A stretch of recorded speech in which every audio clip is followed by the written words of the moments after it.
Wijaya,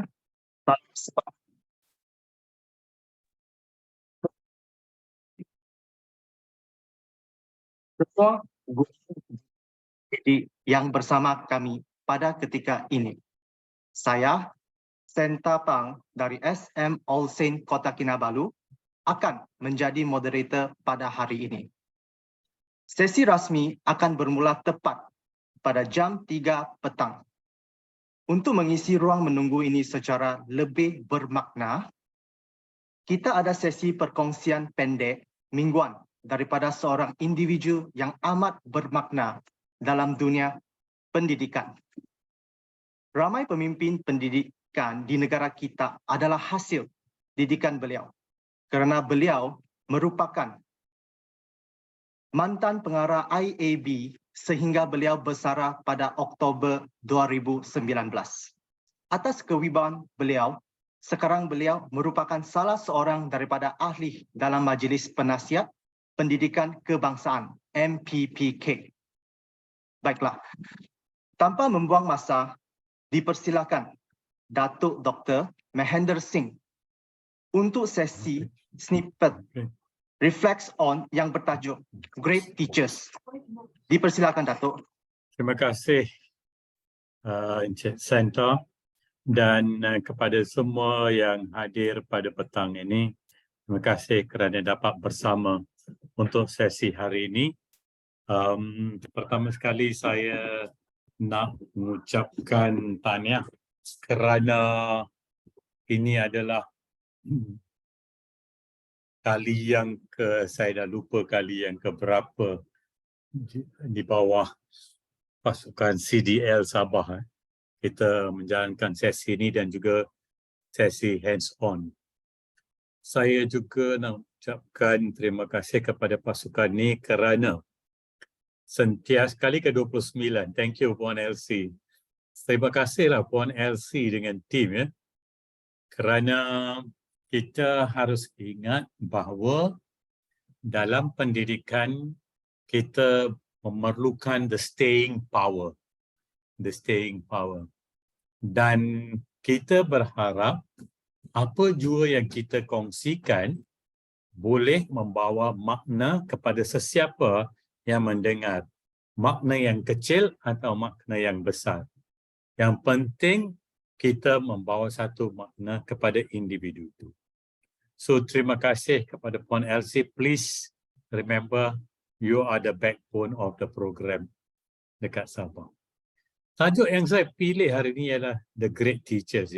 Great Teachers kerana ini adalah bulan saya nak kata bulan meraihkan guru lah. Walaupun hari guru adalah minggu depan. Minggu sebelum ini saya kongsikan tentang the unsung heroes dan apa bakti seorang guru. Hari ini saya nak sebut tentang great teachers kerana dalam hidup kita semua sebagai murid masa kita belajar dan kini sebagai seorang guru kita juga mempunyai rakan-rakan yang hebat. Dan saya jangka semua yang ada di sini pun adalah mereka yang hebat. We are all teachers dan kita sentiasa ingin berhasrat dan memberi sumbangan kepada pendidikan di negara kita. Semalam saya dalam satu seminar dan dalam perbualan ada orang tanya saya, are you patriotic? Saya kata susah untuk individu yang sama untuk menjawab soalan sebegitu. Tapi saya kata, saya anggap saya ini patriotik kerana saya lihat dari satu perspektif, saya nak memberi sumbangan untuk negara kita. That is one way saya boleh tunjuk patriotisme saya. So, kita ada cara-cara kita tersendiri bagaimana kita menjadi patriotik untuk negara kita. Ke arah negara kita. So kita semua boleh teringat, saya nakkan semua yang hadir fikirkan who were the great teachers in our life. Dan di luar sana sekarang dalam 400,000 lebih guru Ramai great teachers ada. Ramai yang sedang menghala ke arah menjadi great teachers untuk memberi sumbangan kepada pendidikan di negara kita. Dan kita tahu bahawa tanpa guru, sesiapa saja di mana-mana peringkat anda berada, walaupun Perdana Menteri, anda pastinya telah digurukan oleh seorang guru, one great teacher or many great teachers. So ada banyak penulisan juga tentang great teachers atau bagaimana nak jadi guru yang boleh memberi inspirasi.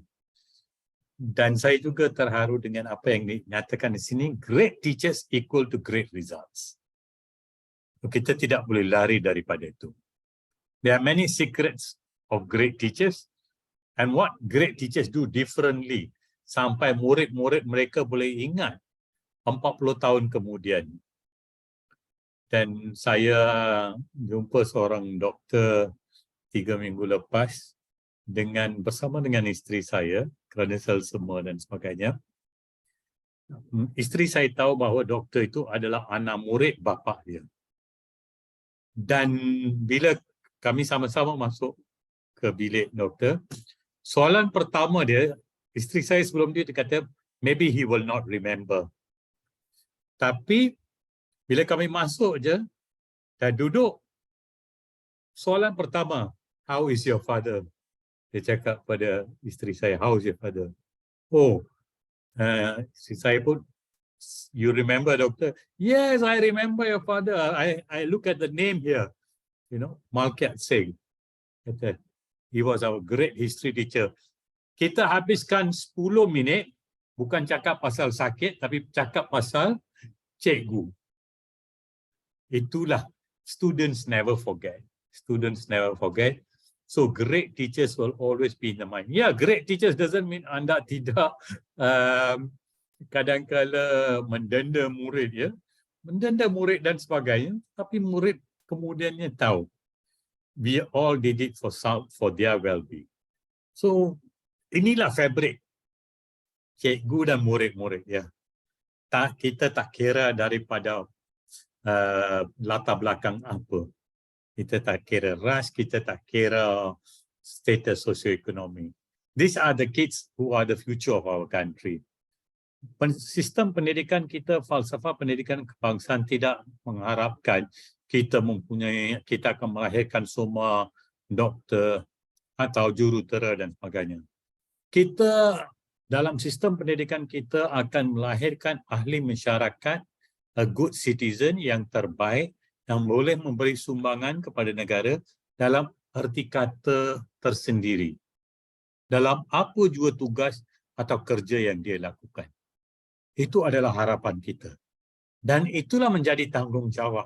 Daripada senyuman semua murid di sini, sudah ternyata mereka sedang rasa seronok berada bersama dengan guru mereka. Kerana kita sentiasa ingin, murid-murid ingin dekati kita, mereka nak bersembang dengan kita, mereka nak cakap dengan kita, dan sebagai guru itulah kita bina jalinan, satu jalinan yang di antara guru dan murid yang boleh memberi inspirasi kepada murid-murid kita. Dan banyak perubahan boleh berlaku. Dengan 2 ayat daripada seorang guru, kadang-kala boleh ubah tingkah laku murid kita. So saya cuba rangkumkan beberapa ciri-ciri guru yang hebat, ya. Dan secara lajunya saya nak sebut guru yang hebat adalah yang sentiasa nak belajar. Lifelong educator, lifelong education, sentiasa dia nak belajar juga. Melahirkan ingatan bersama dengan murid supaya peristiwa-peristiwa manis itu terkekal. Berpusatkan kepada murid. Sentiasa nak bina jaringan, membina silaturahim. Boleh dipercayai, murid sanggup nak kongsi apa jua masalah dan cabaran yang mereka ada. Guru menghargai murid, memberi inspirasi, membawa impak ke atas hidup murid dalam jangka masa yang panjang. Kata-kata cikgu sentiasa kekal dengan murid. Dialah pembina keyakinan, konsisten dan mudah didekati. Membantu murid mencapai matlamat dalam hidup. Baik hati. Murid sentiasa mencari guru yang baik hati, bersifat belas kasihan, memahami cabaran yang dihadapi. Sentiasa menunjukkan empati, adab yang terpuji, tidak mengira latar belakang, tidak mengira status sosioekonomi murid. Sentiasa berbudi pekerti, berbahasa halus, mendahulukan murid. Kolaboratif, sentiasa bincang dengan rakan bagaimana nak membantu murid. Sentiasa champion their kids. Mudah kita nak menuding jari dan cari kesalahan dan kesilapan. Ingat mereka masih lagi sedang belajar. Terbaiknya baiklah kita sentiasa memberi sokongan kepada mereka. We are passionate about kids. One of my professors used to say, kalau anda tidak, if you don't love kids, then you should not be in education. So, if we are in education, kita kena sentiasa passionate about kids. Kita sentiasa memberi perhatian, kita prihatin dan boleh berjenaka juga dengan anak murid kita. Remember, ada sosiologis atau psikologis pendidikan atau penulis tentang pendidikan dan guru menyatakan, a teacher is half an actor. So, kita masuk ke kelas tu, kita ada style kita sendiri. Dan style kita lah yang menarik murid. Strategi pengajaran dan pembelajaran itu adalah satu aspek. Kaedah mengajar dan belajar itu satu aspek. Tapi style kita nak menggunakan kaedah itu, cara kita mungkin berlakon dalam kelas, itu yang murid-murid selalu rasa terharu. Nah, ingin sentiasa menunggu bila cikgu mereka nak masuk ke kelas. Sentiasa menggalakkan pembelajaran dalam kalangan murid, menyediakan peluang pelibatan murid dalam pelbagai aktiviti. Jangan, kita tak tahu.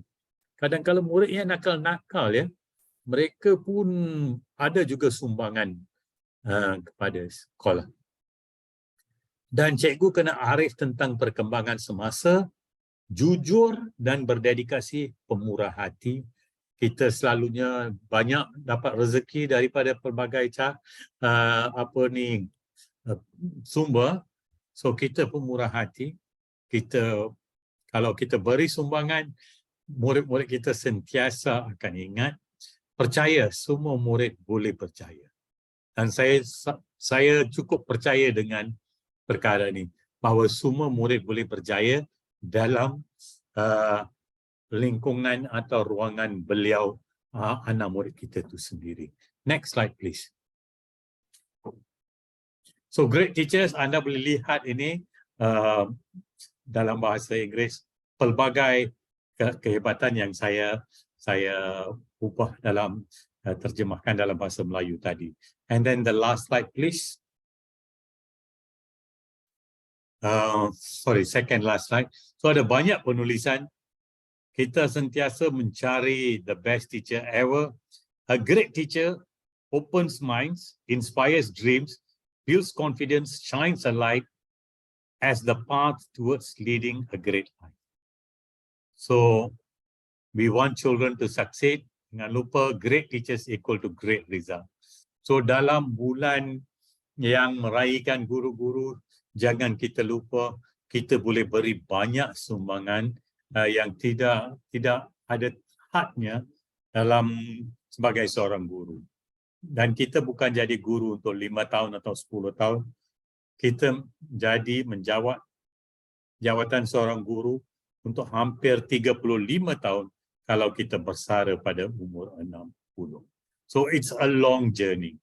So banyak sumbangan yang kita boleh beri dan sumbangan-sumbangan ini akan sentiasa diingati oleh murid kita.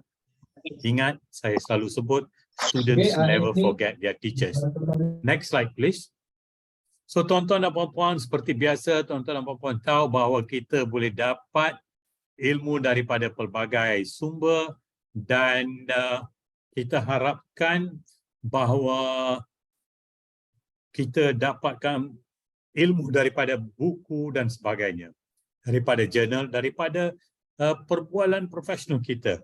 Books are the training weights of the mind. Buku adalah beban latihan untuk minda. Kita tidak boleh memberi pengalaman yang kita lalui sendiri, tapi kita boleh kongsi pengalaman itu.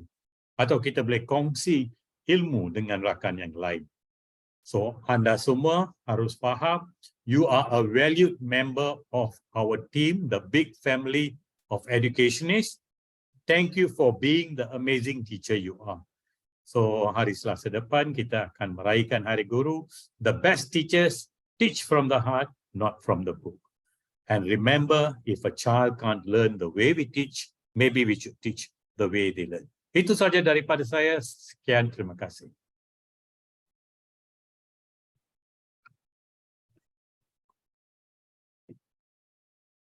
Sungguh bermakna dan saya percaya telah dan akan sentiasa memberi inspirasi kepada kami, para pendidik. Setelah mendengar apa yang disampaikan oleh Datuk sebentar tadi, saya amat tertarik dan bersetuju dengan perkataan great teachers equals to great result. Great teachers will always be remembered by the student and in their mind. Guru hebat akan membawa impak ke atas hidup murid kerana guru hebat mempunyai adab terpuji, they are passionate about the kids dan pembina keyakinan anak-anak murid. Dan semua ini adalah sangat penting dalam membantu murid mencapai matlamat mereka. Semoga kita terus mengorak langkah mencari ilmu untuk menjadi pendidik yang berinovasi, berwawasan dan berilmu demi murid-murid kita. Terima kasih sekali lagi, Dato' Dr. Mahender atas sesi perkongsian tadi.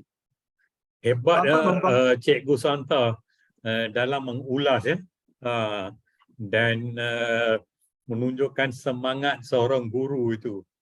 Congratulations dan jadi moderator hari ini. Okey, teruskan. Sorry. Terima kasih, Doktor. Dato'. Baiklah, tanpa membuang masa, kita teruskan dengan sesi hari ini. Sekali lagi, selamat petang dan selamat sejahtera. Selamat salam Malaysia Madani. Selamat maju jaya. Salam sepakat Sabah hebat. Salam Dare to Change dari PPD Kota Kinabalu kepada yang berbahagia Datuk Dr. Amin Senin, pengasas CDL, penceramah jemputan mingguan kita Datuk Dr. Mahender Singh, penceramah CDL siri ke-29 Encik Cha Mun Meng, Puan LC Sharon Giluk, Koordinator CDL, Cikgu Mita Tabang Sabah, para pengetua dan guru besar, para pendidik dan guru-guru di seluruh Sabah, khasnya dan yang sudi bersama kami dari seluruh Malaysia. Saya, Sentapang dari SM All Saint Kota Kinabalu, akan menjadi moderator pada hari ini. Selamat bertemu sekali lagi dalam sesi CDL siri ke-29. Cikgu Mita Tabang yang juga bermakna Cikgu Bantu Cikgu. Mita Tabang adalah bahasa suku kaum etnik Sabah. Ini adalah satu sesi perkongsian ilmu yang dijalankan secara bersiri menerusi siri hands-on online session. Tuan-tuan dan puan-puan, para pendidik sekalian. Objektif CDL hands-on ialah berkongsi ilmu dan kemahiran, membangunkan kompetensi guru, meningkatkan keupayaan, membina jalinan dan jaringan berterusan. Peserta perlu mendaftar sebagai pelanggan ahli CDL.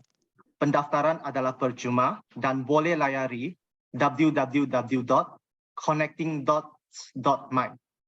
Peserta boleh mengikuti program melalui pautan Zoom yang tertera pada poster. Sesi perkongsian berlangsung pada setiap hari Khamis selama 1 jam 30 minit. Perkongsian adalah secara hands-on dan e-sijil disediakan menerusi pautan yang akan diberi pada akhir sesi. Seterusnya, saya mengambil kesempatan ini untuk memperkenalkan penceramah CDL siri ke-29, Cikgu Cha Mun Meng dari Kolej Tingkatan 6 Kota Kinabalu yang akan membuat perkongsian dengan kita pada petang ini. Berikut saya bacakan biodata Encik Cha Mun Meng. Encik Cha Mun Meng berasal dari Alostar, Kedah. Beliau merupakan pensyarah matematik T, Ketua Jabatan Sains Kolej Tingkatan 6. Beliau juga merupakan penyelaras jawatan kuasa, penyelidikan dan pembangunan R&D. Encik Cha Mun Meng mempunyai Bachelor of Science with Honours Mathematics dari Universiti Kebangsaan Malaysia, UKM, dan Master of Science Statistik dari Universiti Malaysia Sabah, UMS.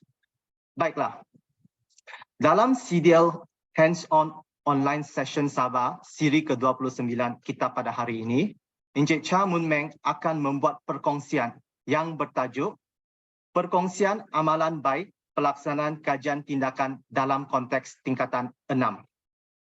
Sepanjang perkongsian ini, cikgu-cikgu boleh teruskan saja bertanya jika ada kemusykilan pada bila-bila masa.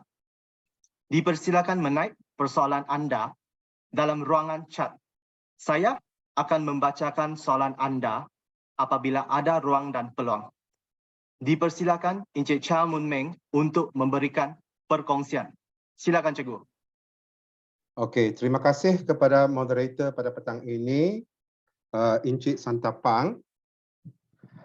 Apa khabar semua, semua yang dalam talian? Jadi semoga kita semua sihat-sihatnya. Okey, dalam siri 29 ini, bagi CDL Hands-on Online Session Sabah.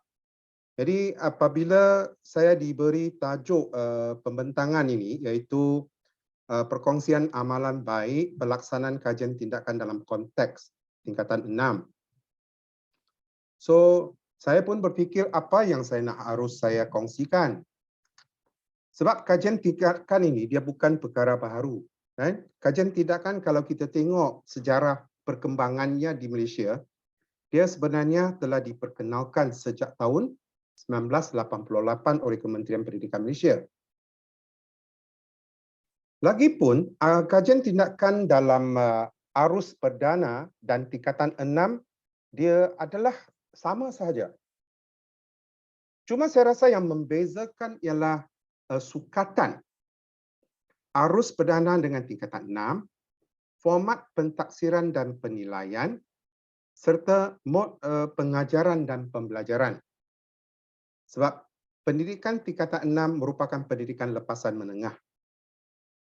So, berpandu kepada tajuk ini, maka saya mengambil keputusan untuk berkongsi pengalaman Kolej Tingkatan 6 Kota Kinabalu sebagai institusi tingkatan 6 dalam pelaksanaan kajian dan penyelidikan secara khusus. Saya berharap pada masa yang sama, amalan baik pelaksanaan kajian tindakan dalam konteks tingkatan 6 secara am juga dapat dikongsikan. Ini sebagai mukadimah lah berdasarkan kepada tajuk pembentangan yang diberikan dengan apakah konten, isi kandungan yang saya akan kongsi pada petang ini. Baik, seperti yang saya katakan tadi, kajian tindakan bukanlah perkara yang baru kepada kita. So, untuk itu dalam pembentangan ini saya tidak akan menjelaskan apakah kajian tindakan. Sebab kalau kita nak jelaskan kajian tindakan, mungkin satu slot untuk 2 jam pun tidak mencukupi. Dan bagaimana pelaksanaan kajian tindakan atau bagaimana kajian tindakan dijalankan. Itu pun satu proses yang panjang untuk kita jelaskan. Lagi pun saya rasa audiens di sini kebanyakan pun mempunyai pendedahan terhadap kajian tindakan. Dan seterusnya, bagaimana kita menulis cadangan, kertas cadangan dan pelaporan juga tidak akan dibentangkan di sini. Sebaliknya, saya akan berkongsi pengalaman Kolej Tingkatan 6 dalam pelaksanaan kajian dan penyelidikan sejak tahun 2016 hingga sekarang, iaitu selama lebih kurang 7 tahun. So antara perkara-perkara yang saya nak kongsikan dengan saudara-saudari di sini ialah cabaran, pelaksanaan kajian tindakan, pencapaian dan juga harapan yang daripada Kolej Tingkatan 6 Kota Kinabalu. Untuk cabaran, selain cabaran yang dinyatakan, saya akan cuba menjelaskanlah apakah pendekatan dan langkah diambil untuk menghadapi cabaran tersebut dan juga dalam pelaksanaan. Jadi untuk makluman, dari 2016 hingga ke tahun ini, iaitu seperti yang saya katakan lebih kurang 7 tahun, kami telah melalui 3 fasa pelaksanaan. So fasa 1, fasa 2 dan fasa 3. So dalam pelaksanaan nanti saya akan kongsikan apakah program yang dilaksanakan dan akhir sekali setelah 7 tahun kita melaksanakannya, maka saya juga akan berkongsikan tentang apakah pencapaian setelah kami menempuhi pelbagai cabaran dalam tempoh 7 tahun tersebut. Selain daripada perkongsian pencapaian itu, pada masa yang sama juga ada beberapa maklumat penting kami akan kongsikan seperti penerbitan buku koleksi kajian tindakan dan juga ISBN, iaitu International Standard Book Number. Dan akhir sekali harapan Kolej Tingkatan 6 juga akan dinyatakan. Memandangkan kajian dan penyelidikan merupakan satu komponen penting dalam pendidikan tingkatan 6, maka satu unit atau jawatan kuasa khas adalah diperlukan untuk merancang dan melaksanakan segala aktiviti atau program yang berkaitan dengan kajian dan pendidikan di Kolej Tingkatan 6 atau di Pusat Tingkatan 6. So as far as Kolej Tingkatan 6 Kota Kinabalu is concerned, jawatan kuasa khas tersebut ialah jawatan kuasa penyelidikan dan pembangunan ataupun R&D. So untuk makluman, jawatan kuasa ini hanyalah untuk memberi fokus kepada pelaksanaan R&D bagi guru sahaja, tidak pada penyelidikan atau kerja khusus pelajar. So untuk makluman, terdapat unit lain yang akan in charge kerja khusus dan penyelidikan pelajar. So seperti yang saya tunjukkan gambar di sini, ini jawatan kuasa ini diketuai oleh Tuan Pengetua sendiri, Encik Vasudevan Anantlaki S. Palanivalu, dan dibantu oleh penolong kandang pentadbiran Dr. Jagil Apak, PK Ham, Encik Zainuddin Muhammad Yusof, dan PK Kokem Puan Flora Loh. Dan saya sebagai penyelaras dan dibantu oleh 5 orang pensyarah yang lain, iaitu Dr. Irene Branda, Puan Nur Hanifah, Puan Maini, Puan Raini dan Encik Loh. Baik, dalam pengenalan di sini ingin saya tunjukkan di surat siaran KPM. Ini ialah surat siaran Kementerian Pendidikan Malaysia bilangan 11 2016 berkenaan dengan garis panduan pengurusan tingkatan 6 yang menggantikan garis panduan pada tahun 2009. So saya hanya petik satu perengan sahaja. So kalau tuan-tuan dan puan-puan ingin membaca, bolehlah pergi ke laman web KPM untuk mendapatkan surat siaran tersebut. So dalam surat siaran ini, dalam usaha KPM memantapkan imej kualiti dan sistem pendidikan tingkatan 6, Mesyuarat Profesional KPM bilangan 19/2016 bertarikh 16 Jun 2016 telah meluluskan garis panduan pengurusan tingkatan 6 GPPT 6, iaitu ini menjadikan satu punca kuasa. So dalam garis panduan tersebut, kajian dan penyelidikan guru akademik tingkatan 6 telah dinyatakan dalam 2 bab, iaitu dalam bab 2 dan bab 3. Okey, saya mulakan, kita tengok dulu bab 3. Bab 3 adalah berkenaan dengan pengurusan akademik. So dalam perkara 3.11 tentang pembangunan profesionalisme, pembangunan kendiri dan profesionalisme dalam muka surat 56. So di sini menyatakan guru akademik menjalankan kajian dalam pembangunan dan penyelidikan bagi kecemerlangan sekolah, dan guru digalakkan membuat kajian penyelidikan atau kajian tindakan. So ini dinyatakan dalam bab 3 muka surat 56 dalam garis panduan pengurusan tingkatan 6. Dalam bab 2 pula adalah berkenaan dengan pengurusan dan pentadbiran. Di bawah perkara 2.3.8 muka surat 31 dan 32, tentang tugas dan tanggungjawab guru akademik berkenaan dengan tugas luar bilik darjah. So tengok dalam B, penyelidikan guru sekurang-kurangnya 3 waktu dan sekurang-kurangnya 1 kajian atau penyelidikan dalam setahun. Okey, seterusnya ini merupakan satu petikan saya ambil daripada bahagian rasional, bab rasional bagi Jurnal Pendidikan tingkatan 6 tahun 2017. Di sini ditunjukkan 2 perengan. Sebenarnya perengan pertama ini adalah juga dipetik daripada garis panduan, buku garis panduan pengurusan tingkatan 6 juga, iaitu dalam muka surat 50 perkara 3.9 pengurusan kerja khusus dan penyelidikan. Iaitu ini menyatakan kerja khusus yang dilaksanakan oleh pelajar merupakan salah satu bentuk pentaksiran dalam STPM yang dikendalikan oleh guru mata pelajaran secara berterusan dalam proses pengajaran dan pembelajaran di kolej atau pusat tingkatan 6. So di sini bolehlah kita tengok.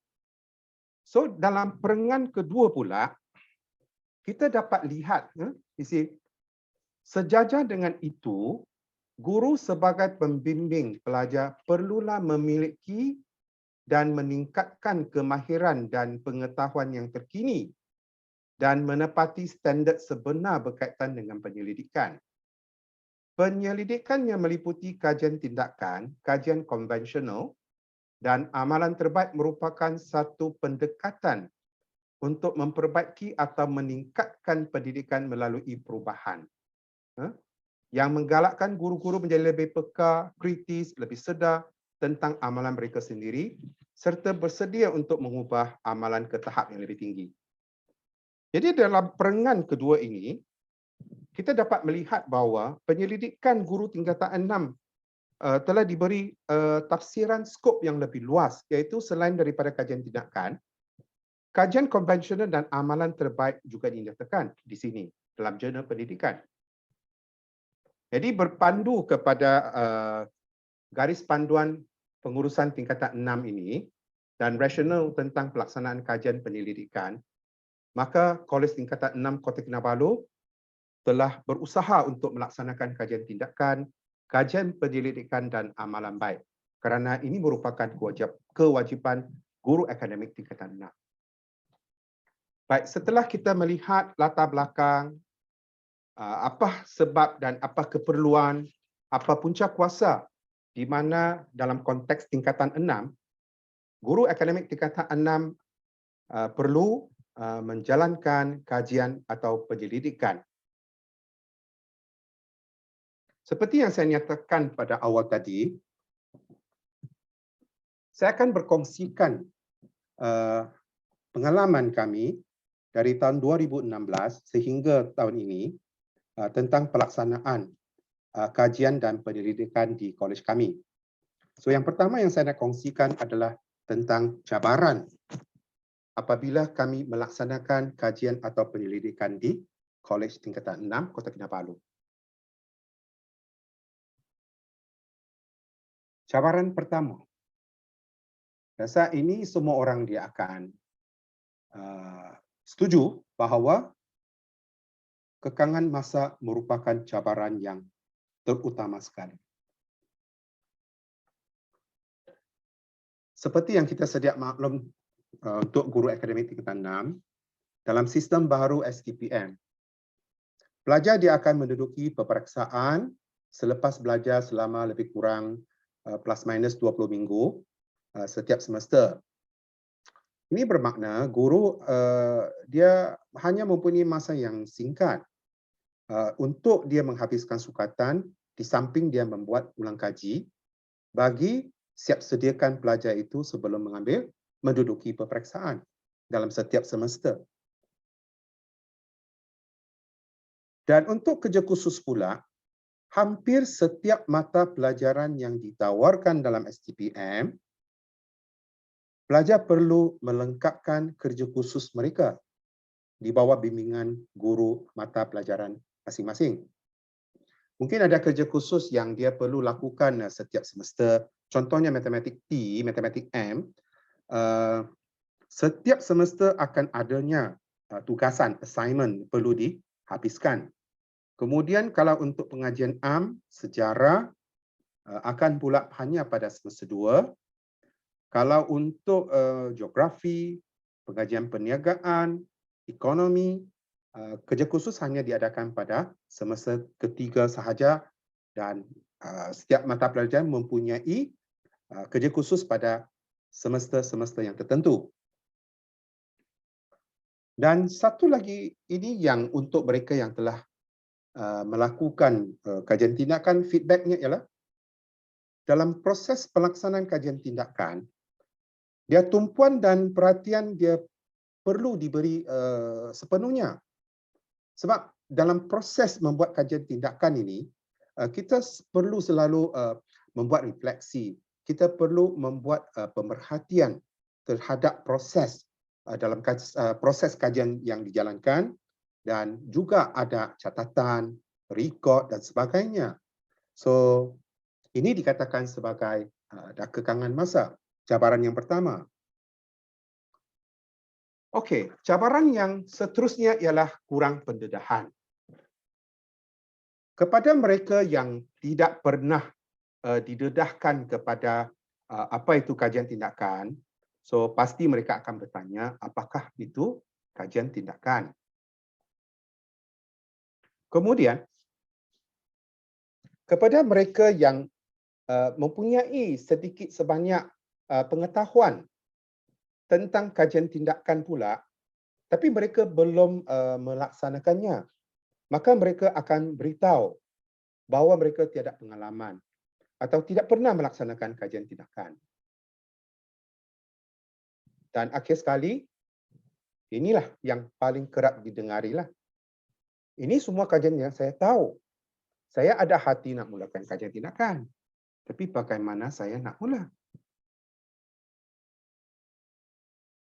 Bila sampai ke peringkat ini, bagaimana kita nak mula membuat kajian tindakan, jadi bimbingan atau saya katakan sebagai satu intervensi yang perlu dilaksanakan oleh jawatankuasa R&D kami supaya membantu pensyarah kami untuk mula dan melaksanakan kajian tindakan. Jadi, apakah intervensi tersebut? Saya percaya banyak guru dia sebenarnya dia sudah ada kaedah ataupun dia ada plan tindakan sendiri ataupun dia ada perancangan untuk memperbaiki amalan di dalam kelas, amalan pengajaran dan pembelajaran di dalam kelas. So sebenarnya para guru atau para pensyarah mereka sering mengubah amalan biasa mereka kepada amalan baik. Atau mengubah amalan baik mereka kepada amalan yang lebih baik. Jadi, kita nampak di sini, pengubahan amalan-amalan ini, dia pasti akan membawa tindakan yang dia boleh memperbaiki keadaan yang sedia ada. So, apabila kita mempunyai menghadapi cabaran seperti ini, so jawatankuasa R&D tugasnya adalah untuk cuba mencungkil atau mencari amalan atau tindakan yang sering guru gunakan. Mereka gunakan tetapi mereka tidak laksanakan kajian. Mereka hanya amalan terbaik. So biasanya untuk kes seperti ini, kami akan mengemukakan siri soalan kepada mereka seperti berikutlah. Satu siri soalan. Daripada soalan itu, kalau guru dia akan faham apa maksud soalan tersebut dan mereka dapat menjawab soalan ini dengan baik, secara umum, secara kasarnya, maka tiada masalah sudah. Jadi apakah siri soalan yang kami akan tanyakan? The first one, apa masalah? Apa sebab cikgu nak ubah amalan yang kamu amalkan sekarang?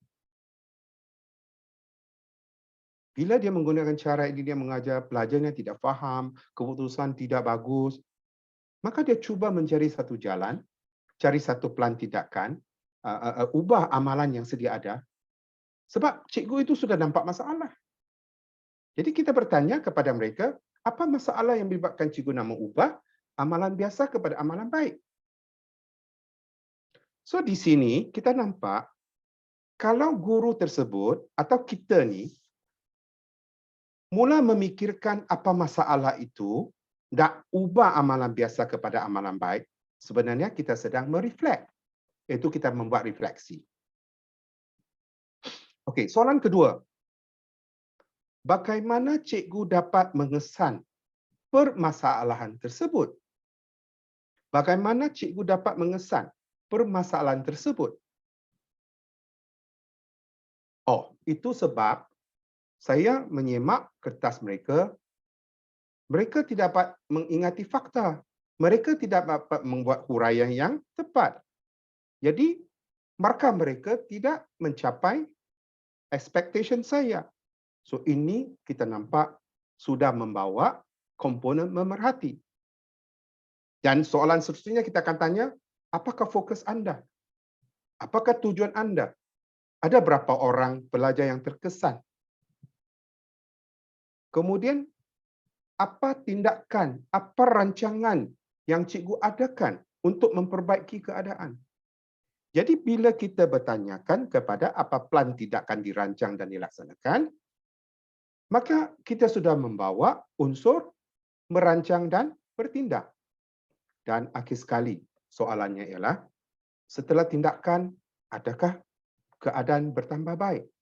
Contohnya, adakah markah menjadi lebih baik, meningkat, perubahan sikap, perubahan tingkah laku.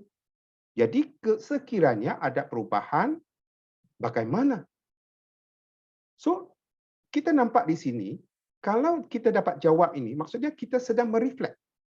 So, melalui siri soalan yang dikemukakan, yang difahamkan dan dijawab dengan tepat, membawa 4 komponen yang utama, iaitu dia akan memenuhi model Camis and McTaggart plan, merancang, action, bertindak, observe, memerhati, dan juga reflect, membuat refleksi.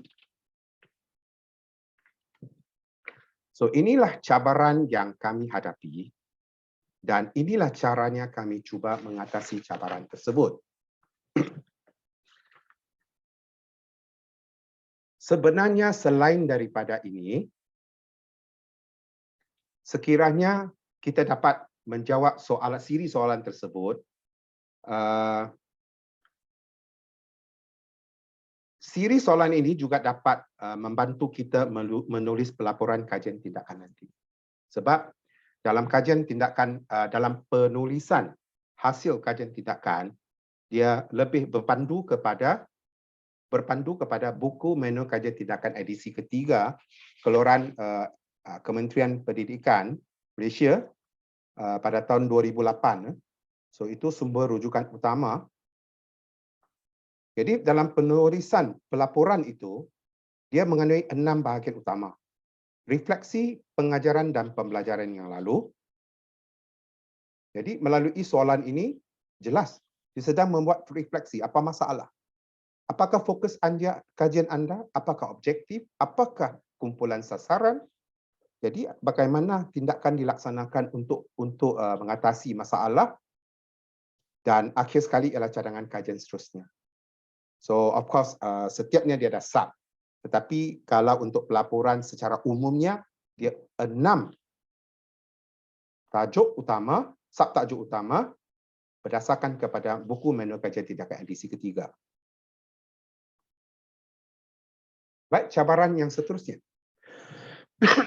Ini adalah berkenaan dengan kekeliruan. Saya rasa untuk mereka yang pernah menghadiri kursus ataupun bengkel kajian tindakan, memang selalu kita akan nampak ada 2 table. Satu table apa itu kajian tindakan, apa itu kajian penyelidikan. Biasalah. So, saya rasa di mana-mana pun kita akan menghadapi cabaran tersebut, iaitu keliru. Sebab kita mula-mula kita akan keliru dengan apa itu kajian tindakan dan apa itu kajian penyelidikan. So, biasanya soalan akan ditanya, perlukah saya buat literature review?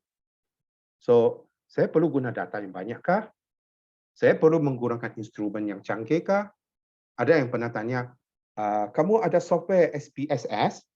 Saya tanya mengapa? Oh, dia nak buat analisis data.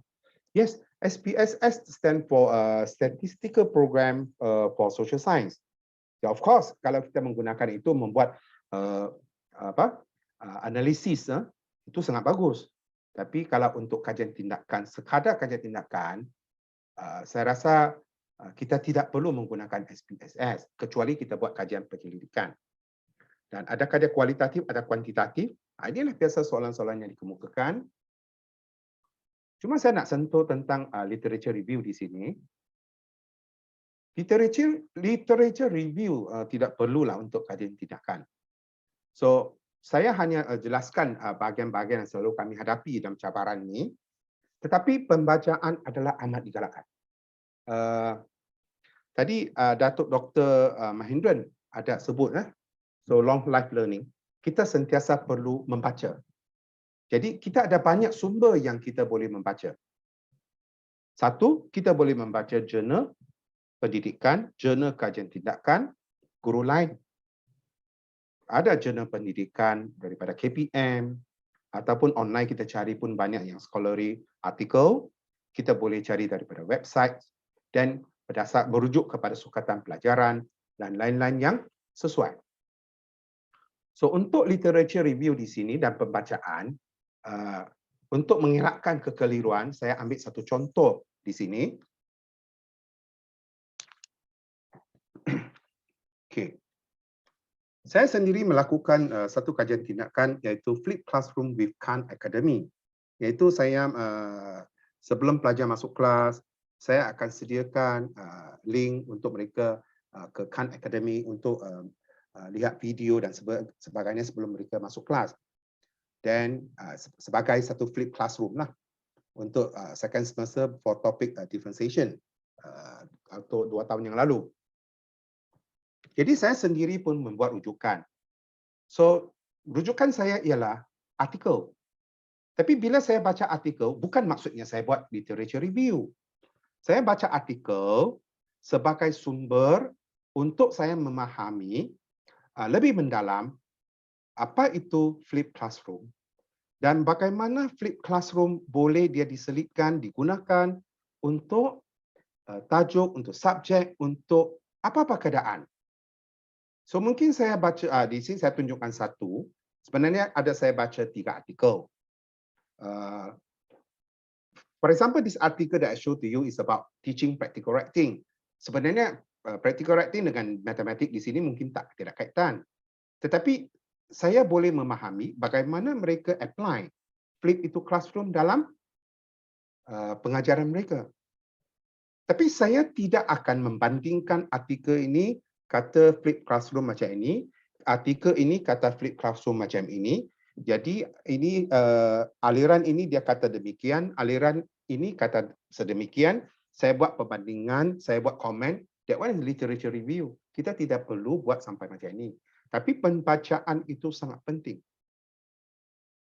So untuk kajian atau penyelidikan dalam tingkatan 6, pembacaan, kalau kita baca yang artikel, mungkin itu lebih memberikan kita pengetahuan yang lebih mendalam tentang apakah tindakan. Ini cuma satu cadangan daripada saya lah. So kalau kita tak mau baca artikel, it's okay, no problem. Kita boleh mencari bahan sukatan pelajaran ataupun dalam website pun tiada masalah. Just my suggestion only. Satu cabaran lagi, keyakinan. Sentiasalah kita menghadapi situasi begini. Kajian saya mesti kajian berinovasi ke tidak? Adakah mesti dia inovasi? Kalau bukan tak inovasi maksudnya dia bukan kajian tindakan. So ada yang amalan saya biasa-biasa sajalah, banding dengan yang ada inovasi kan malulah saya. Inilah menunjukkan bahawa mereka kurang keyakinan. Padahal mereka mempunyai ada hati nak buat. Mereka ada hati, berkeinginan untuk mengubah amalan mereka. Jadi nasihat saya ialah kajian yang tindakan yang digunakan, yang dijalankan, bukanlah tujuan kita nak untuk membandingkan kajian tindakan orang lain.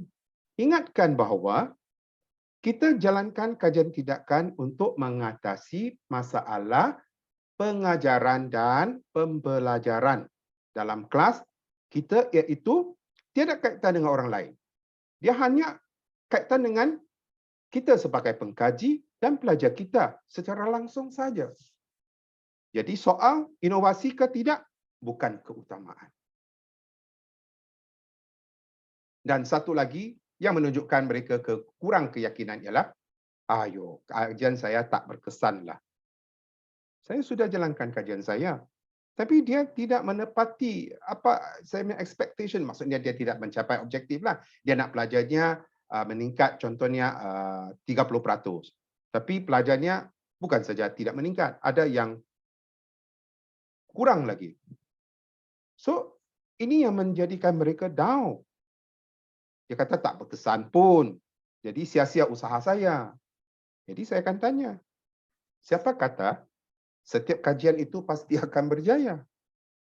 Kalau kita tengok the scientist, ahli sains pun menemui banyak kegagalan sebelum mereka berjaya. Jadi, of course, kajian yang tidak mencapai objektifnya itu, dia mesti ada sesuatu yang dia perlu dikaji dan diperbaikilah. Dia memang kita kena akun bahawa dia ada kekurangan. So untuk ini kita balik kepada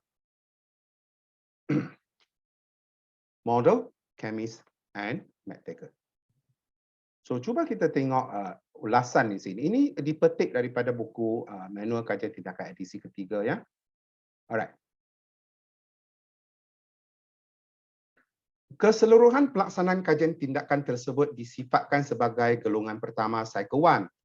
Dan jika masalah tidak dapat ditangani, maka guru bolehlah memulakan proses mula ke golongan kedua. Sehinggalah masalah dapat diselesaikan. Inilah maksudnya, kalau dalam kajian pertama or the first cycle, kita buat, tapi tidak mencapai objektif ataupun tidak dapat menyelesaikan masalah, maka kita akan pergi ke golongan kedua. So dalam golongan kedua itu, kita mungkin cuba buat sedikit penyelarasan, pengubahsuaian, penambahbaikan terhadap apa yang kita buat. So itu masuk ke golongan kedua.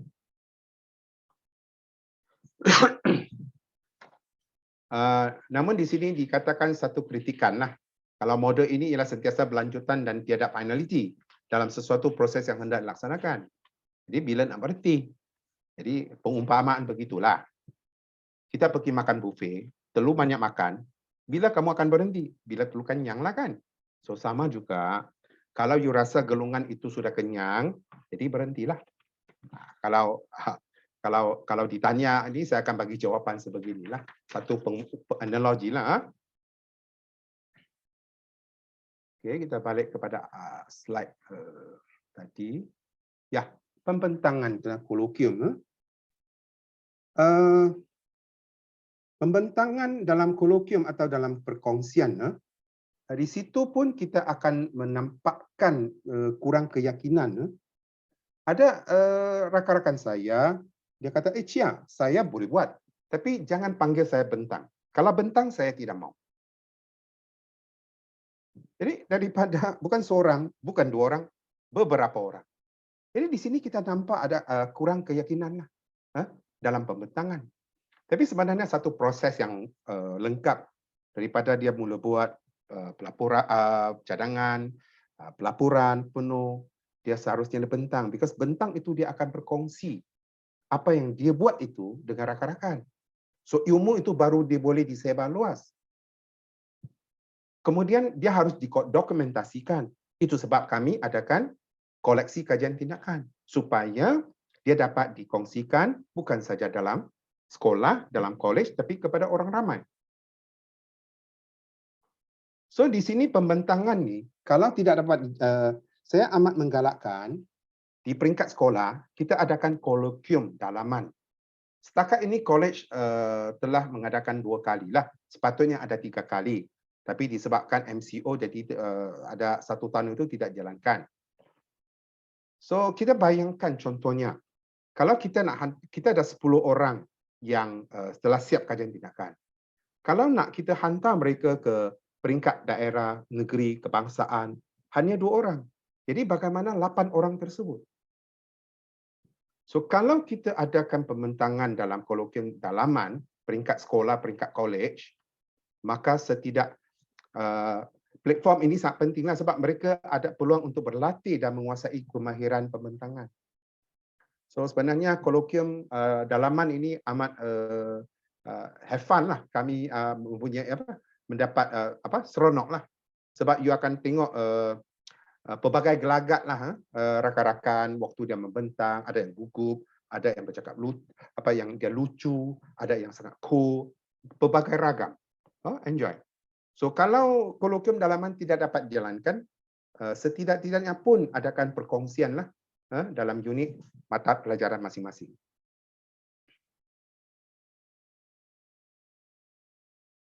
Okey, secara ringkas saya rumuskanlah. Kita ada 3 kategori lah dalam jenis kajian tindakan. Satu ialah rutin, satu lagi ialah aplikasi, dan satu lagi ialah inovasi. Rutin itu amalan biasa. Ada juga yang mereka petikaikan ini bukan kajian tindakan. Sebab dia tidak melibatkan perubahan amalan. Sebab rutin maksudnya amalan biasa. You hari ini, you ajar macam ini. Minggu depan, you ajar cara macam ini. Tahun depan, bila SEM 1 masuk pun ajar macam ini. So, tidak ada perubahan amalan. Jadi, dia amalan biasa, rutin. That's why ada yang mempertikaikan. Tapi saya tengok dari segi beginilah. Kalau kajian ini, dia melibatkan 4 proses dalam model Chemis and McTaggart dan mempunyai fokus kajian yang jelas. So, bagi saya, dia juga adalah membadai lah bagi beginner untuk mereka yang nak mula.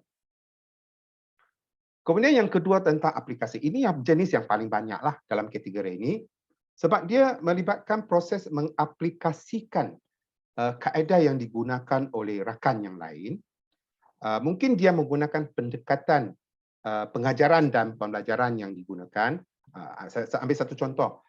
Mastery learning. Dia apply di dalam dia punya kelas. Jadi ini aplikasi. Dia menggunakan peta minda. Peta minda bukan dia reka, bukan dia cipta. Tapi dia menggunakan yang biasa pendekatan itu dia guna dalam kelas. Ini pun adalah aplikasi. Saya sendiri ada menghadiri beberapa convention dan juga tengok jurnal pendidikan tingkatan 6. Saya dapati banyak guru pengajian am dia buat kajian terhadap ABK, alih bentuk komunikasi. Saya difahamkan, saya bukan guru pengajian am lah kan, so kalau silap perbetulkan saya. Dia pelajar dikehendaki memindahkan maklumat dalam teks kepada media, iaitu contohnya graf. Jadi dalam proses alihan tu, kadang pelajar dia tak dapat buat secara betul, menyebabkan mereka hilang banyak markah. Dan saya perhatikan banyak pengajian am yang buat bahagian ini, ABK. Dan juga saya dapati bahawa ekonomi, pengajian perniagaan, geografi, sejarah misalnya, banyak guru akademik tingkatan 6 yang mengajar subjek ini membuat kajian tindakan terhadap penguasaan konsep. mengingat fakta, bagaimana membuat huraian.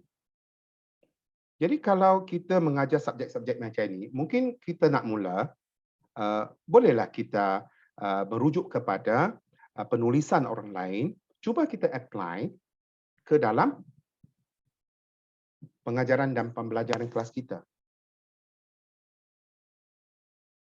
Ini satu contoh untuk aplikasi lah. Dan akhir sekali, kita tidak dapat nafikanlah bahawa matlamat utama iaitu kita nak hasilkan plan tindakan, satu pendekatan yang kreatif dan inovatif. Kerana inovasi adalah komponen penting dalam menyelesaikan masalah PDP dan meningkatkan pencapaian akademik secara berkesan. So kesimpulannya ialah, kalau nak mulakan, tak tahu macam mana memulakan, mungkin kita boleh mulakan dengan yang rutin atau aplikasi. Dan saya cadangkan usaha secara berterusan, membuat refleksi demi refleksi. Dan akhirnya saya percaya dengan usaha sedemikian kita boleh menghasilkan kajian yang berinovatif. Saya sendiri pernah terlibat dalam inovasi dan saya faham proses untuk membuat sesuatu yang inovatif itu dia perlu kesabaran, ketabahan dan berterusan.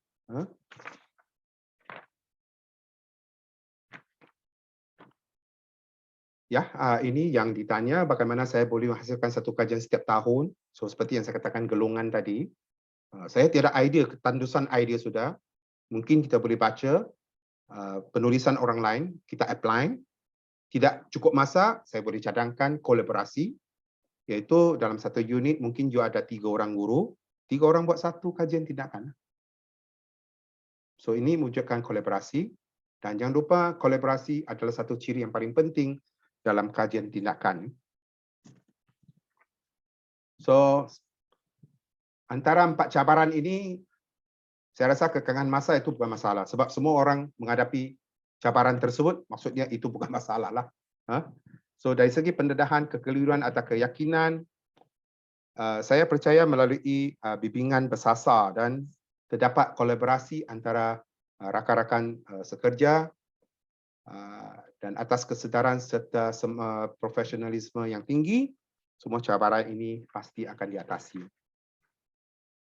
Okey, masa berlalu dengan cepat. Saya ada sedikit masa lagi untuk menjelaskan. Okey, sekarang kita pergi ke tentang pelaksanaan kajian tindakan di Kolej Tingkatan 6 Kota Kinabalu. Seperti yang saya jelaskan tadi, dari tahun 2016 hingga tahun ini, lebih kurang dalam tempoh 7 tahun. Satu jangka masa yang agak lama, saya rasa. Okey, kita perlu dalam konteks tingkatan 6, kita perlu ada hala tuju yang jelas dan mempunyai matlamat,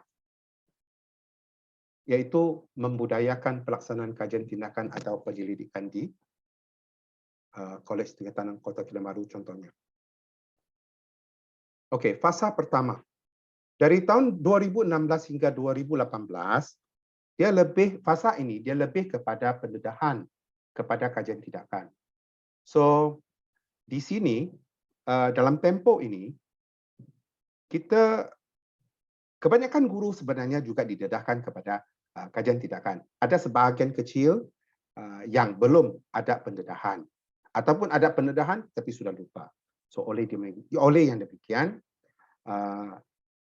bengkel kajian tindakan telah diadakan. Saya rasa tidak kurang daripada 3 kali untuk kita membimbing untuk mendedahkan guru-guru tentang apakah kajian tindakan dan bagaimana memulakan kajian tindakan dan sebagainya. Kemudian dalam fasa ini juga kami menjalankan program IMSAS. IMSAS adalah akronim kepada bimbingan bersasar. Tapi dalam fasa ini dia agak pasif lah.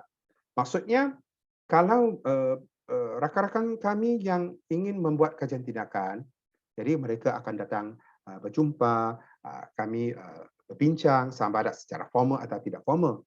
Jadi dengan bimbingan yang sedemikian, iaitu secara bersasar, saya rasa itu akan membawa impak bantuan yang lebih berkesan.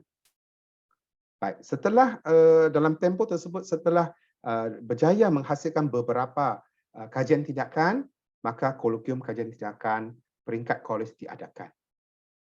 Dan seperti yang saya katakan, untuk melengkapkan satu cycle, maka akhirnya dia perlu didokumentasikan, iaitu melalui buku koleksi kajian tindakan. Kami namakan dia sebagai sepakat. Ini satu akronim yang saya akan jelaskan pada slide yang kemudian. Di gambar ini menunjukkan, ini program insaf, bimbingan bersasar, pengajian pensyarah pengajian perniagaan, minta untuk berbincang bagaimana melakukan kajian tindakan dan sebagainya. So seperti yang saya katakan tadi, waktu itu agak pasif. Jadi untuk tahun ini kami akan membuat lebih proaktif.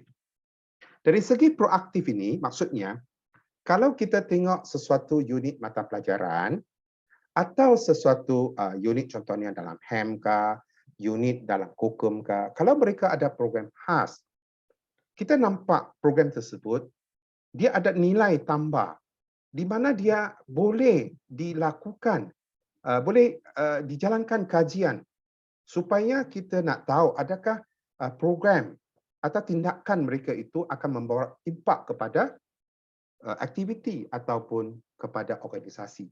So kita akan mendekati unit tersebut dan kita akan memberi cadangan dan kita akan memberi bimbingan. Ini program IMSAS. Bersasar tapi lebih proaktif. Dan dalam fasa yang kedua, iaitu 2018 hingga 2020, dan sekarang sudah masuk fasa untuk pengukuhan dan pemantapan. So di sini kita sudah implement program e-unit ataupun bimbingan unit. Program e-unit ini adalah setelah satu unit, contohnya unit Bahasa Melayu. Unit Bahasa Melayu sudah ada guru, dia telah mahir, pandai, champion dalam kajian tindakan. Jadi beliau akan membimbing rakan-rakannya dalam unitnya untuk melakukan kajian tindakan seterusnya. Ini dipanggil sebagai program e-unit, bimbingan unit. Dan pada fasa yang kedua ini, kolokium kajian tindakan peringkat kolej dalaman diteruskan. Luaran maksudnya sekiranya untuk daerah, kebangsaan, negeri, kebangsaan sebagainya, kita akan hantar wakil untuk menyertai.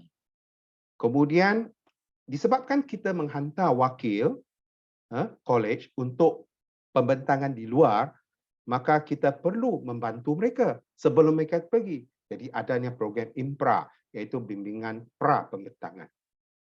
Dan buku koleksi kajian tindakan juga diadakan.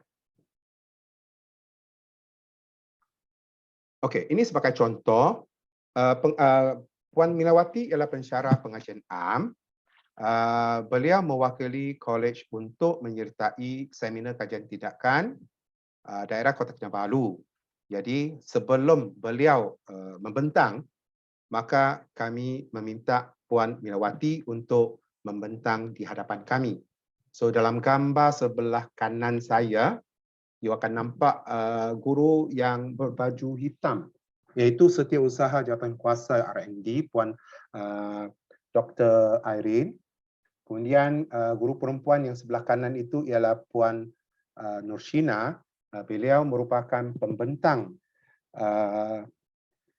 kajian tindakan beliau dalam konvensyen pendidikan tingkatan 6 kebangsaan di Pulau Pinang.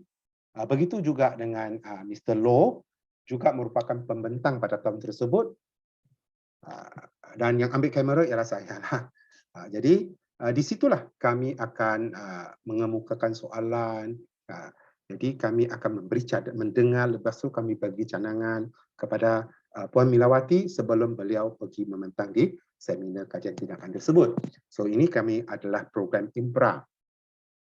So bukan saja pra pembentangan. Okey. Kalau kita tengok kursus kesarjanaan scholar activities, ini khas untuk guru tingkatan 6. Saya rasa kebanyakan guru telah dipanggil untuk menyertai kursus tersebut. So saya sendiri yang menghadiri kursus tersebut adalah siri ke-5 kalau tak silap saya. Jadi untuk siri ke-10 kami ada 15 orang guru dipanggil untuk menyertai kursus kesarjanaan tersebut secara dalam talian. Jadi sebelum mereka menghadiri kursus tersebut, Jawatankuasa R&D College menyediakan bengkel persediaan. Jadi kami nak memastikan bakal peserta ke kursus tersebut, mereka telah bersiap sedia memahami, mengetahui apa yang akan mereka dapat dan apa yang seharusnya mereka buat sebelum dan selepas kursus tersebut. So ini juga merupakan program IMPRA yang kami jalankan, iaitu bengkel persediaan. Dan sekarang masuk ke fasa yang ketiga, iaitu kajian tindakan dan kajian penyelidikan. So seperti yang sebelum itu saya nyatakan program IMSAS, IMUNIK, IMPRA diteruskan dan kolokium kajian tindakan dalaman luaran diteruskan. Dan sekarang kita menampakkan bahawa mulai ada pembentangan di peringkat, bukan saja di peringkat kebangsaan, malah ada penerbitan di peringkat antarabangsa. Dan buku koleksi kajian tindakan Sepakat 2.0 telah diterbitkan pada tahun 2022. Okey. Ini tentang pembentangan pencapaian. Apakah sedikit pencapaian dalam pembentangan dan penerbitan kajian penyelidikan yang dilakukan oleh Kolej Tingkatan 6. Beberapa bengkel seperti yang saya katakan tadi telah diadakan untuk membantu memberi pendedahan kepada para pensyarah, dan kolokium kajian tindakan peringkat kolej diadakan. Daerah Kota Kinabalu pun kami pernah anjurkan, dan untuk peringkat negeri Sabah bagi zon Kota Kinabalu pun pernah kami anjurkan pada tahun 2018 kalau tak silap. Dan juga ada pembentangan dan penerbitan, sama ada dibentangkan pada kolokium, seminar, convention atau penerbitan, semuanya ada pada peringkat kolej, daerah, negeri, kebangsaan, antarabangsa. Nah, ini merupakan kolokium kajian tindakan pertama yang kami adakan pada tahun 2017. So gambar di sebelah kanan saya ialah bekas pengetua Tuan Haji Kusti bersama 2 orang penilai. Pada waktu itu kami menjemput 2 orang penilai yang sememangnya hebat, mahir di dalam kajian tindakan untuk memberi penilaian dan memberi cadangan kepada kami untuk menambah baik pembentangan dan pelaksanaan kajian tindakan. Nah, ini merupakan kolokium kajian tindakan yang diadakan pada tahun lalu dan dirasmikan oleh Tuan Pengetua kami, Encik Wasudevan, dan sebanyak 12 pembentangan telah diadakan. So saya rasa waktu itu kami sangat enjoy lah, sebab ada pelbagai gelagat, ada pandai membuat lucu, ada yang pelbagai lah yang kami sangat enjoy dengan pembentangan itu. Puan Florence telah membentangkan dalam kolokium kajian tindakan, beliau merupakan perintis lah untuk pembentangan ini. Sebenarnya untuk makluman, Kolej Tingkatan 6 Kota Kinabalu adalah antara kolej pusat tingkatan 6 yang dibuka pada tahun 2014. Iaitu kami pusat tingkatan 6 waktu itu dinamakan SMK Bandaraya 2. Jadi dia terdiri daripada 4 buah sekolah yang berdekatan. Jadi ini Puan Florence dia bentangkan pada tahun 2014. Sebenarnya waktu itu kami belum memulakan apa-apa. Cuma Puan Florence dia membawa dari sekolah asalnya dan dia dibentangkan. Tapi saya anggap ini sebagai perintis satu permulaan yang bagus untuk kami. Kemudian Puan Rita Bahan, pensyarah sains sukan, beliau telah membentangkan dalam konvensyen pendidikan kebangsaan yang pertama diadakan di Kuala Lumpur pada tahun 2017. dan penulisan beliau telah dipilih untuk dimuatkan dalam Jurnal Pendidikan Tingkatan 6 2017. So ini ialah Encik Joni mensyarah sejarah. So di sini kita nampak 2017 mula ada penerbitan di peringkat kebangsaan. Puan Nursina, beliau aktif dalam penulisan dalam bahasa Melayu. Seperti tadi saya katakan yang program Imunit. Sebagai contohlah, Puan Nursina dia akan bantu bersama ketua unit untuk membantu dalam unit bahasa Melayu untuk membuat kajian tindakan. Jadi ini program Imunit, satu contohlah saya berikan. Ini juga dibentangkan dalam Konvensyen Pendidikan pada tahun 2018 dan baru-baru ini penulisan beliau bersama rakan-rakannya telah bentangkan di Kolokium Pemantapan Bahasa Melayu peringkat kebangsaan juga. Ini Encik Asman pengajian am. Jadi kajiannya X-ray media ABK. ABK ialah alih bentuk komunikasi, iaitu daripada linear kepada bukan linear pengajian am. Dan pembentangan beliau telah mendapat anugerah emas dalam antena. Antena ialah anugerah tingkatan 6 2021 dan anugerah perak dalam poster digital. Dr. Jagir Apak ialah penongkanan pentadbiran college. So beliau juga sangat aktif dalam menulis artikel dalam penyelidikan pendidikan. Ini satu lagi artikel yang diterbitkan di peringkat kebangsaan internasional, peringkat antarabangsa. Puan Nur Hanifah merupakan doktor to be, bakal PhD. So Viva semua sudah okey sudah. Jadi sekarang tinggal tunggu title. So is a doctor to be lah. So Puan Nur Hanifah sangat aktif dalam penulisan, membuat kajian, membuat penyelidikan. So ini juga dalam peringkat internasional. Yang kedua, penerbitan internasional juga. Dan paper ini mendapat Best Paper Award 2019.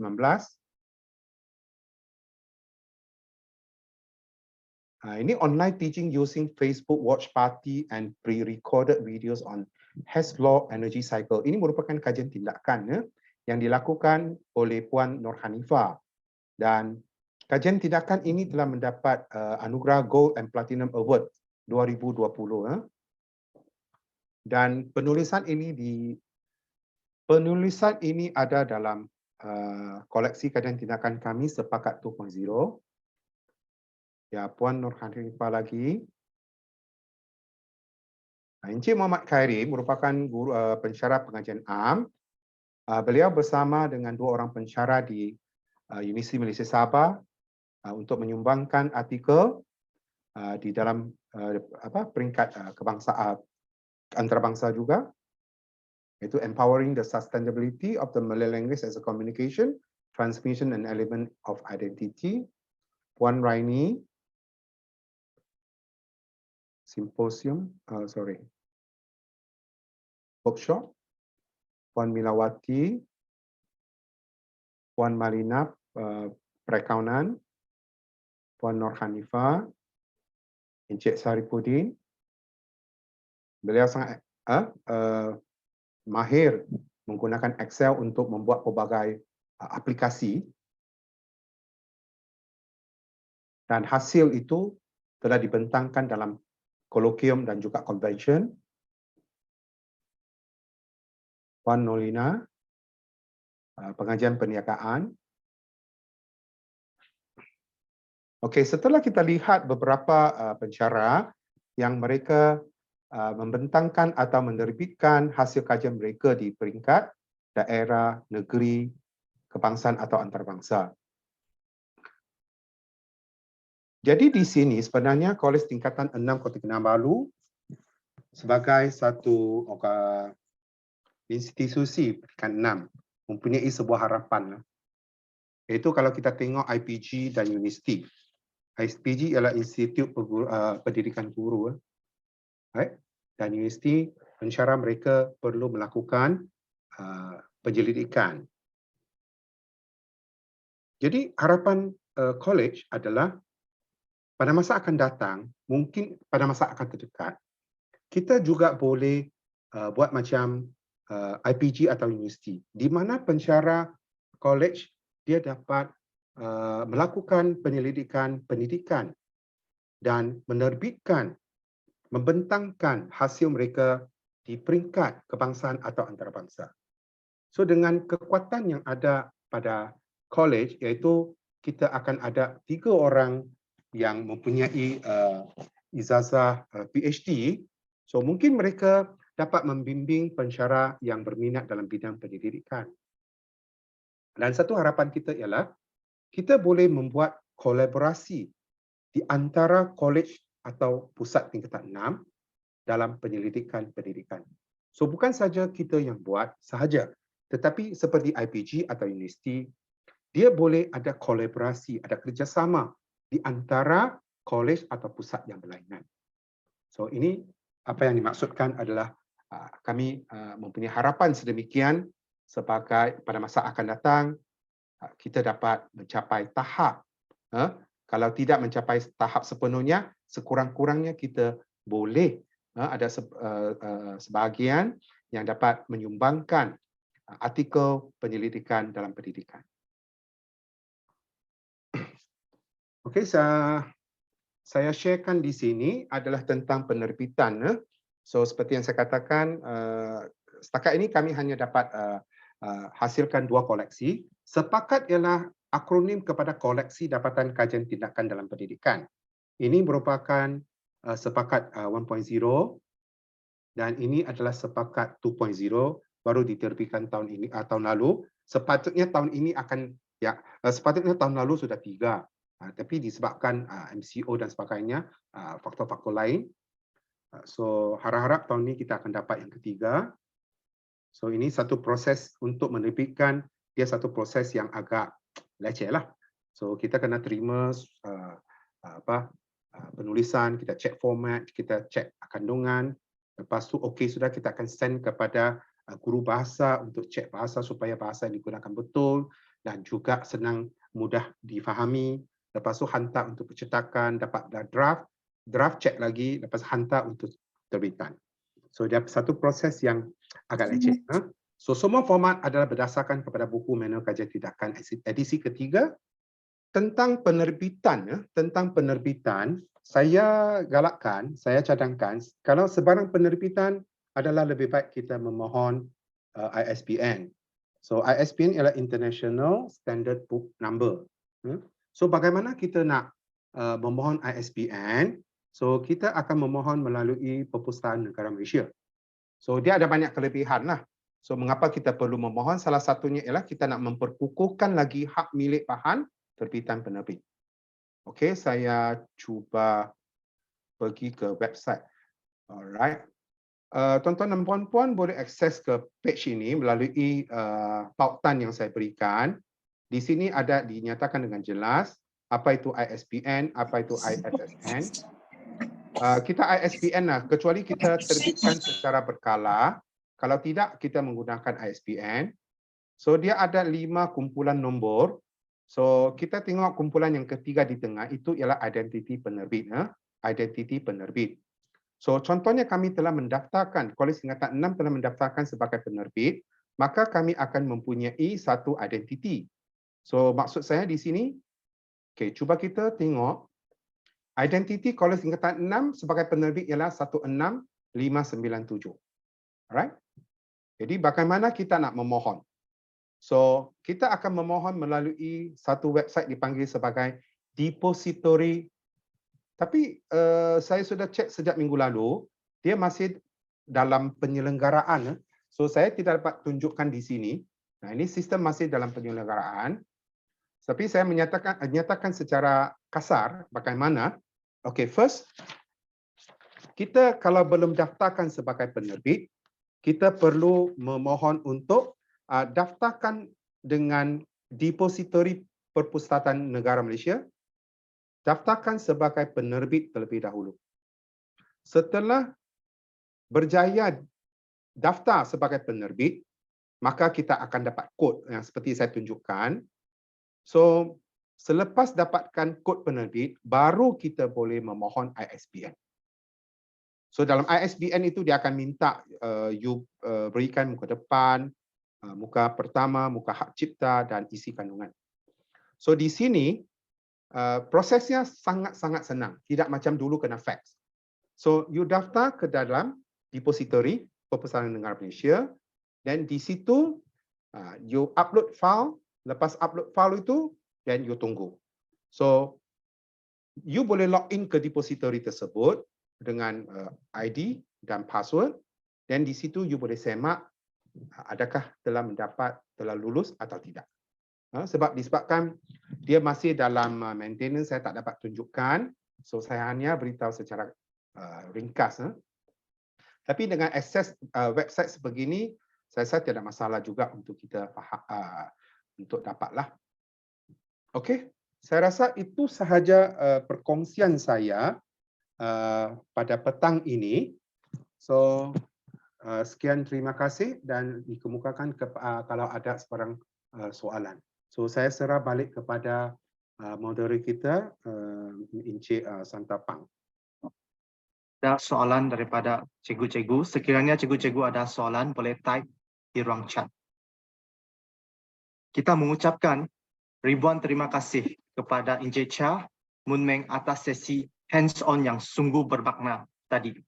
Mohon semua guru mengisi maklum balas dan kehadiran melalui link yang dikongsikan.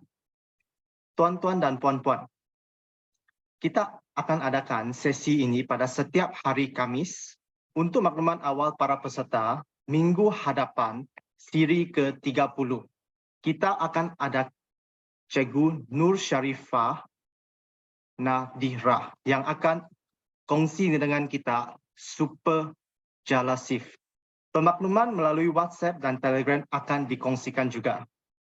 Jangan lupa isi link kehadiran yang dikongsikan di dalam chat. Kita jumpa lagi di sesi yang akan datang. Selamat berehat semua. Sebelum kita bersurai, marilah kita mengambil gambar untuk kenang-kenangan dan juga bukti kehadiran. Diminta semua on camera dan senyum. Diminta semua on camera dan senyum selama mungkin sampai siap. Mohon bantuan Azwani untuk ambil gambar ya. Ya, cikgu-cikgu. Ready? 1, 2, 3. Sekali lagi. 1, 2, 3. Okay, freestyle. 1, 2, 3. Okay. Next page lagi. Okay, sekejap ya, cikgu-cikgu. Senyum sekejap. Alright. Terima kasih Azwani kerana sudi mengambil gambar. Baiklah tonton dan puan-puan, kita jumpa lagi minggu hadapan. Bye semua. Terima kasih.